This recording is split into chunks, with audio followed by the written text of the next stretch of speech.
તો આજે આપણે બનાવવાની છે અક્કી રોટી, એટલે ચોખાના લોટની રોટલી. ગુજરાતમાં તો કોઈ ન ખાય.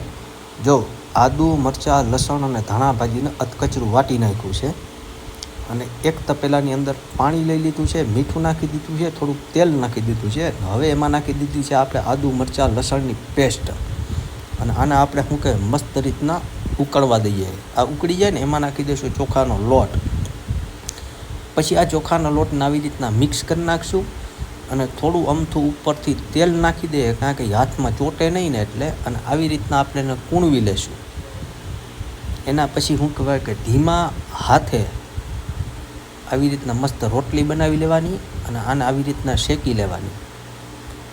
અને શેકાઈ જાય ને પછી મસ્ત મજાનું એના ઉપર ઘી લગાડી દેશું, એટલે ખાવાની મજા જ આવે. અને એક વાટકામાં ટમેટાં, ડુંગળી, શિંગદાણા, સૂકા મરચાં બધું લઈ લીધું છે, તલ બલ બધું. એને ફ્રાય કરી લેશું. પછી ટમેટાના છિલકા ઉતારી દઈશું અને એને મસ્ત ગ્રેવી બનાવી નાખશું. અને ગ્રેવી થઈ જાય ને પછી એના ઉપર આપણે મારી દઈશું શું કહેવાય કે તેલ, અડદની દાળ, મીઠા લીમડાના પાન અને રાઈનો તડકો.